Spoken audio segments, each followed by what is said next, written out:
नमस्कार, city online में आपका स्वागत है। मैं हूं राखी सिंह। खबरों की शुरुआत करते हैं हेडलाइंस के साथ। लोकसभा चुनावों के उम्मीदवारों ने भरे अपने नामांकन। बीजेपी से राज्यवर्धन सिंह तो कांग्रेस से सीपी जोशी उतरे मैदान में। कांग्रेस और बसपा के बाद लोकेंद्र सिंह ने थामा भाजपा का हाथ। मिल सकती है बीजेपी को और ताकत। मुस्लिम संगठनों ने आयोजित की प्रेस वार्ता। कहा, सभी युवक बेकसूर हैं। पुलिस ने नहीं अपनाई कोई न्यायिक प्रक्रिया।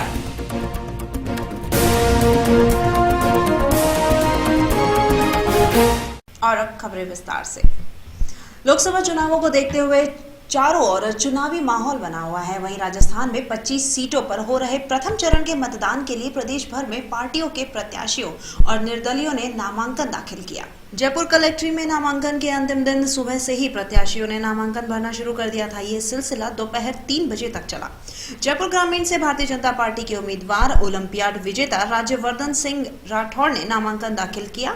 वहीं अन्य पार्टियों व निर्दलियों ने भी पर्चा भरा। इस मौके पर राठौड़ ने कहा कि स्थानीय समस्याओं का मुद्दा खास रहेगा और मेरी प्राथमिकता रहेगी जनता की सेवा करना। इधर कांग्रेस के महासचिव व कांग्रेस के जयपुर ग्रामीण से प्रत्याशी सीपी जोशी ने कहा कि हमने विकास करवाए हैं और केंद्र सरकार ने पूरे देश में विकास करवाया है। विकास ही उनका मुद्दा रहेगा। जोशी ने कहा कि कार्यकर्ताओं को साथ लेकर चल रहे हैं और कार्यकर्ता ही हमारी पहचान है। कार्यकर्ता पूरा दमखम लगा रहे हैं और पार्टी के प्रत्याशी को जिताएंगे। वहीं अन्य पार्टियों से भी प्रत्याशियों ने पर्चे दाखिल किए, जिसमें नवीन पिलानिया ने भी मैदान में उतरकर पार्टियों का समीकरण बिगाड़ना शुरू कर दिया है।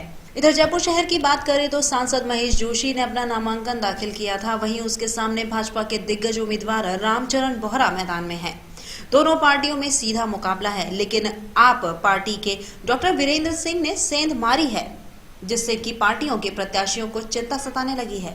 अब देखना यह है कि आम आदमी पार्टी इसमें कितना वर्चस्व दिखा पाती है। जयपुर शहर से अन्य पार्टियों के प्रत्याशियों ने भी नामांकन भरकर जीत का दावा किया है।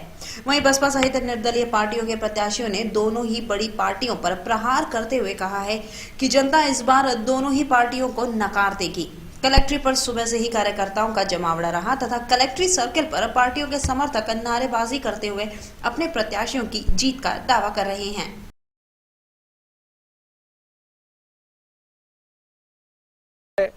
देश की जो नीतियां बन रही है उसमें एक जनप्रतिनिधि के रूप में अपनी भूमिका निभा सकें और हमारे राजस्थान में सब कांग्रेस जन की जो एस्पिरेशन है उसको संसद में ठीक ढंग से आर्टिकुलेट कर सकें। इन संभावनाओं को लेकर हम चुनाव लड़ रहे हैं।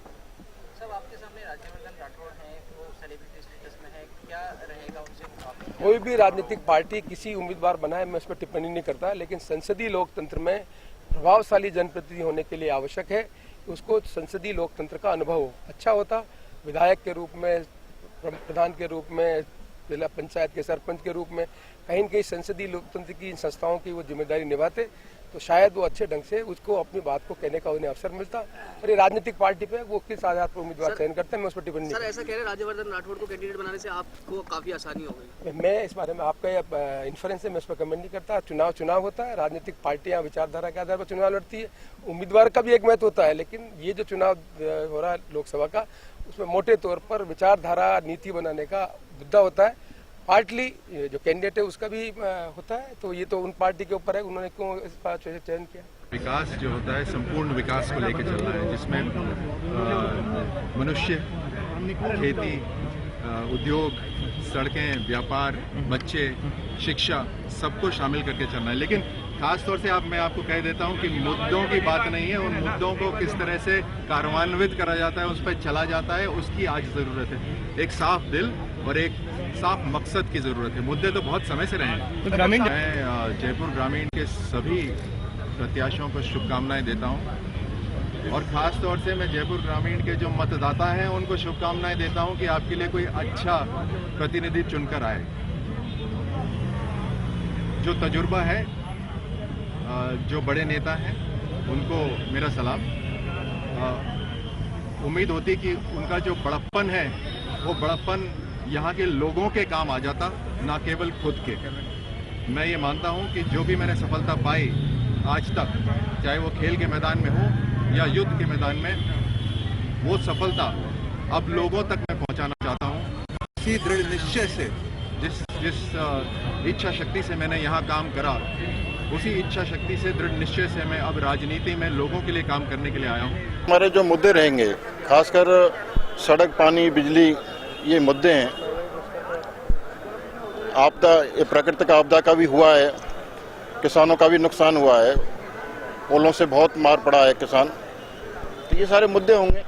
बेरोजगारी है, ग्रामीण क्षेत्र में ऐसे कोई उद्योग धंधे भी, ये पार्टियां की सरकार रही हैं, कांग्रेस पार्टी की रही हों चाहे भारतीय जनता पार्टी की सरकारें रही हों, लेकिन जयपुर ग्रामीण क्षेत्र की तरफ उन्होंने ध्यान नहीं दिया।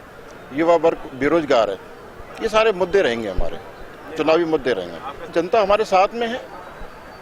अब कोई खेल के क्षेत्र से आया है,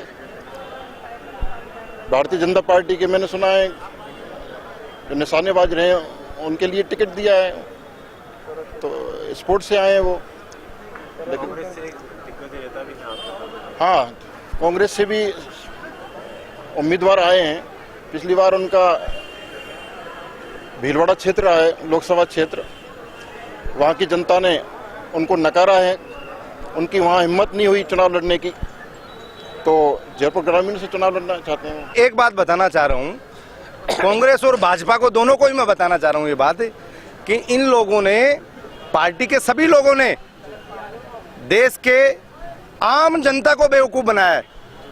इसलिए अब इन लोगों के चक्कर में जनता आने वाली नहीं है, अब इन लोगों के चक्कर में कतई नहीं आने वाली। इसलिए मैं सभी से कहना चाह रहा हूं, देश के सभी लोगों से, कि बहन कुमारी मायावती जी प्रधानमंत्री बनेगी देश की, तो इस देश का विकास होगा, अन्यथा कुछ नहीं होगा। आज तक देश को लूटते हुए आ रहे हैं, कांग्रेस भी वही पार्टी है, भारतीय जनता पार्टी भी वही पार्टी है। तो इसलिए मैं सभी को ये कहना चाह रहा हूं,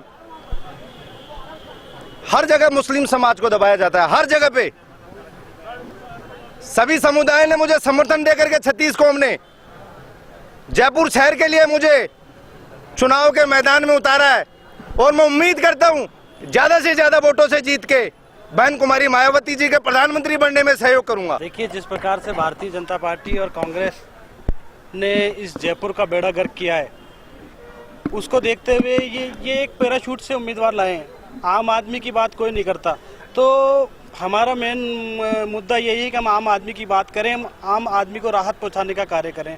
इन्हीं मुद्दों को लेकर आज हमने नामांकन दाखिल किया है, जिसमें हमें मुस्लिम महासभा, बिश्ती महासभा, बंजारा समाज महासभा, खटीक महासभा और अन्य समाजों का समर्थन प्राप्त है। और मैं आपको विश्वास दिलाने देना चाहता हूं कि आने वाले वक्त में और भी समाजों का हमें समर्थन प्राप्त होगा।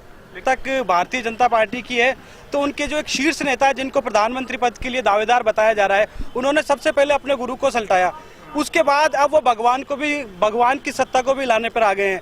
आप जैसा कि देख रहे हैं कि हर हर महादेव, तो ये बीजेपी के लोग अब महादेव की सत्ता को चुनौती देने पे आ गए हैं।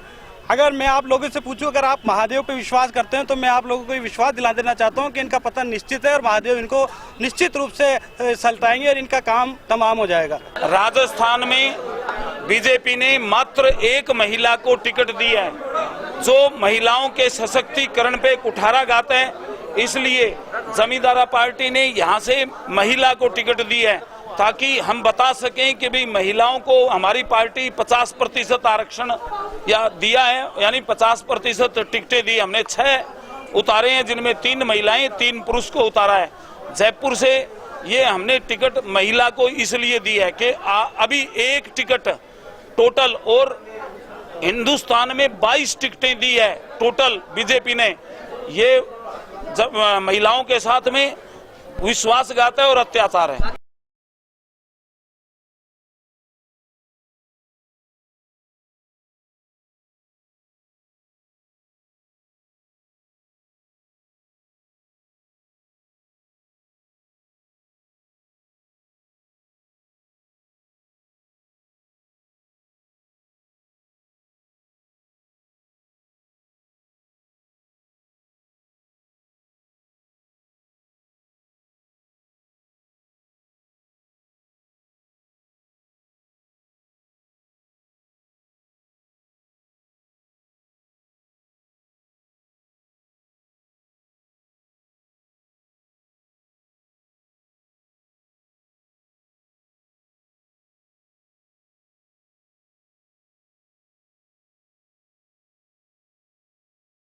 लोकसभा चुनाव के लिए चुनावी बिसात विश्व की है। जयपुर शहर से जहां महेश जोशी ने कांग्रेस से अपना नामांकन दाखिल किया है, तो वहीं रामचरण बोरा भी बीजेपी के दिग्गज नेता माने जा रहे हैं।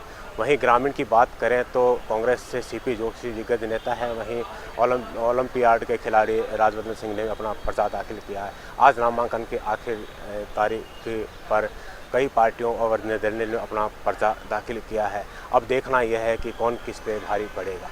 कैमरा पर्सन यदु नंदन के साथ गिरधारी पारेख, सिटी ऑनलाइन, जयपुर। लोकसभा चुनावों के पहले लोकेंद्र सिंह कालवी ने भी भारतीय जनता पार्टी का दामन थाम लिया है। कालवी ने बुधवार को मुख्यमंत्री आवास पर भाजपा की सदस्यता ग्रहण की। कालवी पहले बसपा में भी शामिल हो चुके थे। उसके बाद अचानक ही उन्होंने अपना फैसला बदलते हुए वसुंधरा राजे से मुलाकात कर भारतीय जनता पार्टी में शामिल हुए, जिससे लोकसभा चुनावों में भाजपा को और ताकत मिलेगी। कालवी पहले कांग्रेस में भी रह चुके हैं और कालवी करनी सेवा के भी पदाधिकारी हैं।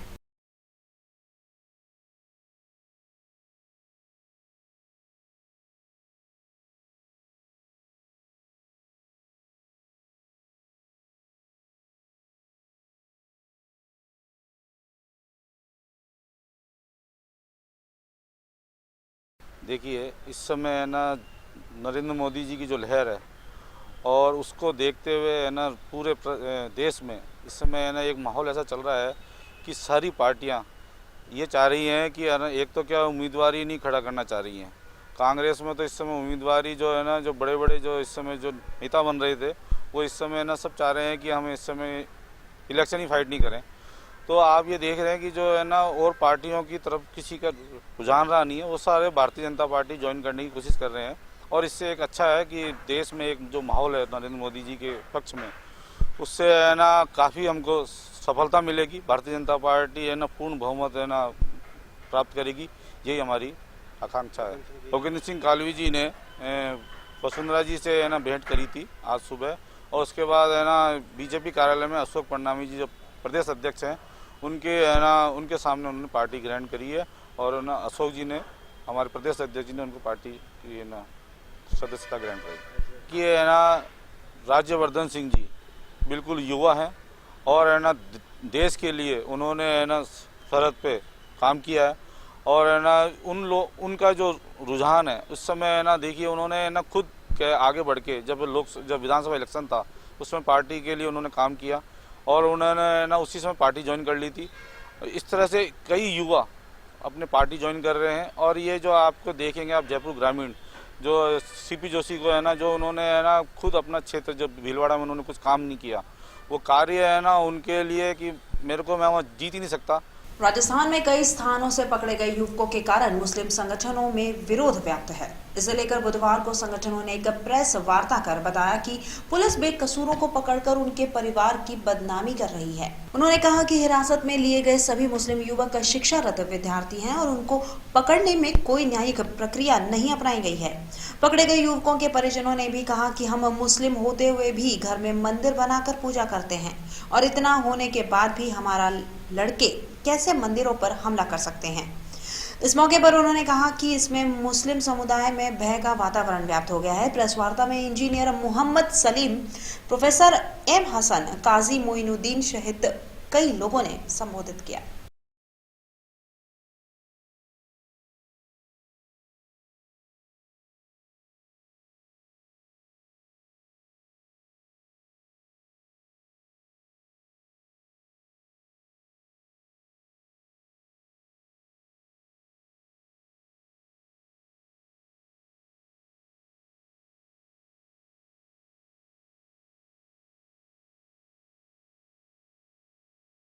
पे भी तो उस परिवार की जो इमेज धूमिल हुई है, उस बच्चे का फ्यूचर जो दाम पे लगा है, वापस नए सिरे से उसको समाज के अंदर सरवाइव होने में बहुत कठिनाई आएगी।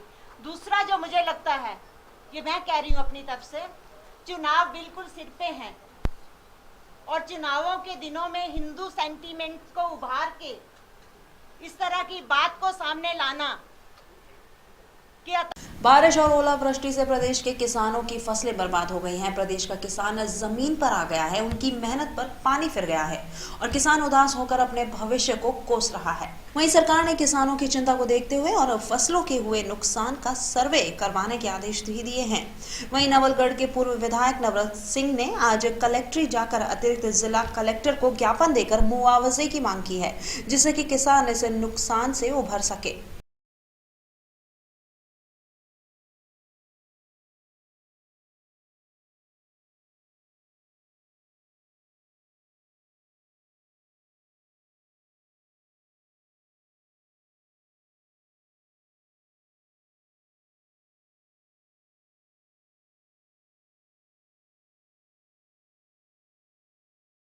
मैं ओलावृष्टि को लेकर माननीय एडीएम साहब जयपुर से ज्ञापन देकर आया हूँ, उनसे मिला हूँ।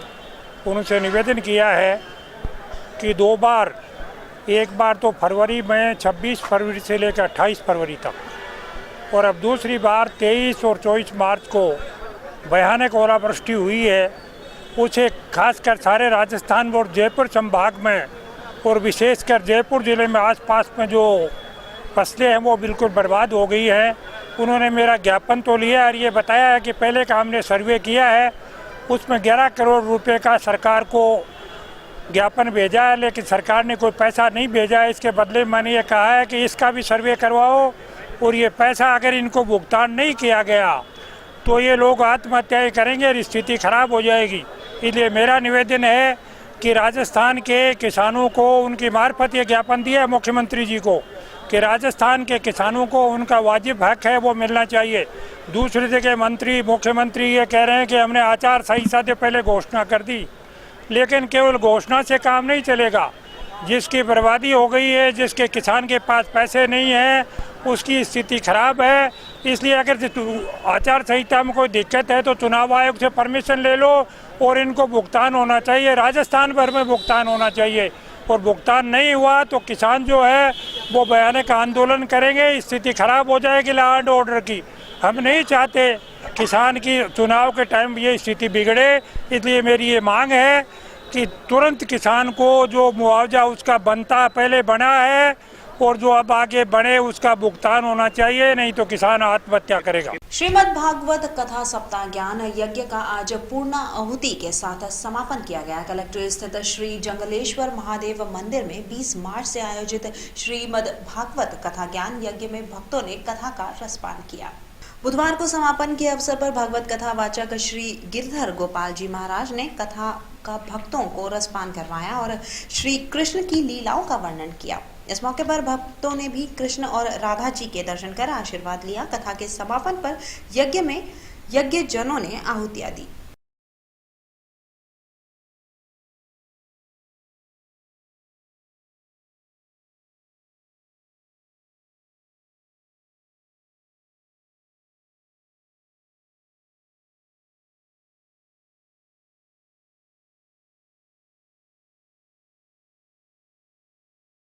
से 26 मार्च तक हो रहा है और आचार्य श्री गिरधर गोपाल जी शास्त्री जी द्वारा कथावाचन हो रहा है यहाँ जंगलेश्वर महादेव बनी पार्क में। और आज का दिन समापन का दिन है, जिसके अंदर इन्होंने पहले सुदामा चरित्र का वर्णन किया है और अभी पूरा उसका जितना भी पूरा का पूरा विवरण सुना के उसके बाद में हवन का प्रोग्राम होगा।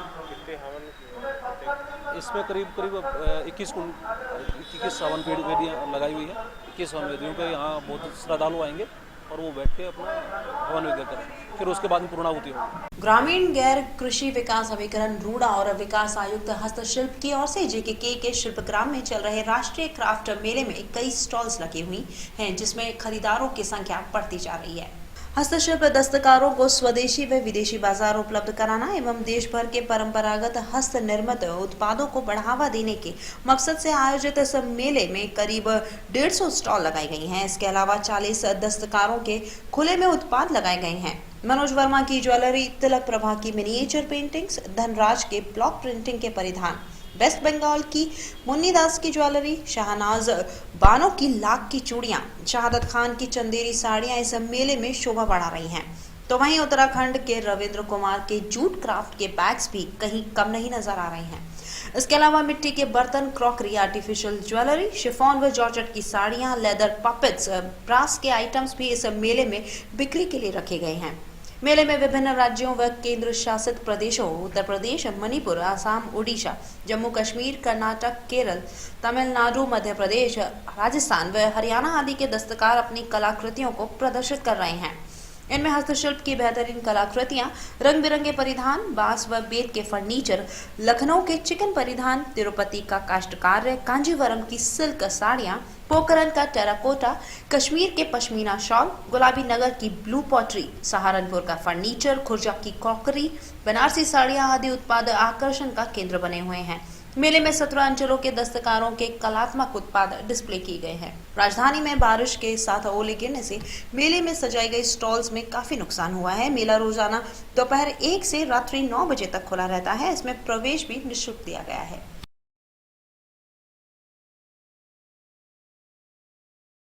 गेट पे लगा सकते हैं, बैग पे लगा सकते हैं, डेकोरेशन के लिए या गुलदस्ता का फूल पेड़ होते हैं उसके ऊपर पत्ते पर बैठा सकते हैं। क्या कॉस्ट मिलती है इसकी आपको? ये करीब 200-250 रुपये है, कोई ज़्यादा बात नहीं।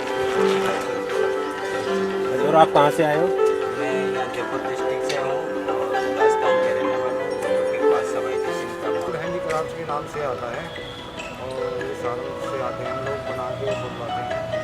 तो ये रोड़ा का प्रोग्राम में आते हैं, अच्छा प्रोग्राम होता है इसमें। तो काफ़ी टाइम से ये काम कर रहे हैं, हमारा कुछ कहने का नहीं है। जितने भी जवान प्रोग्राम होते हैं क्या चीज़ बनाते हो, कैसे बनाते हो, कितने कारीगर लगते हैं, कितनी कॉस्ट पड़ती है? बस ये पहले लकड़ी लेते हैं, उसके बाद सिलाई करते हैं, काटते हैं, कार्विंग होती है। तो कारीगर इतने हैं, जितना काम है इतने ही कारीगर हैं, इसके हाथ में निकलता है। तरह तरह के कारीगर हैं, एक जाली काटता है, एक सिलाई करता है, एक मीनाकारी करता है, फिर पॉलिश होती है, सारे उसकी जो है ना फिर फिटिंग करते हैं।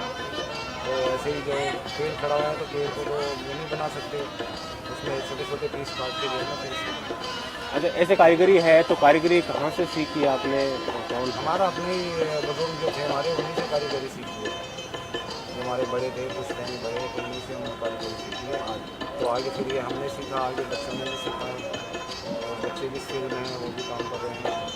तो अभी हमारे यहाँ काफ़ी लोग जो है ना इसी काम में जुड़े हुए हैं। मेहनत के पैसे पूरे मिलते हैं या?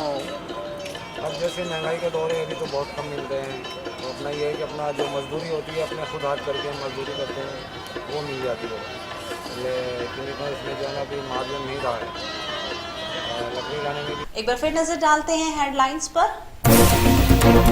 लोकसभा चुनावों के उम्मीदवारों ने भरे अपने नामांकन। बीजेपी से राज्यवर्धन सिंह तो कांग्रेस से सीपी जोशी उतरे मैदान में। कांग्रेस और बसपा के बाद लोकेंद्र सिंह ने थामा भाजपा का हाथ। मिल सकती है बीजेपी को और ताकत। मुस्लिम संगठनों ने आयोजित की प्रेस वार्ता, कहा सभी युवक बेकसूर हैं, पुलिस ने नहीं अपनाई कोई न्यायिक प्रक्रिया।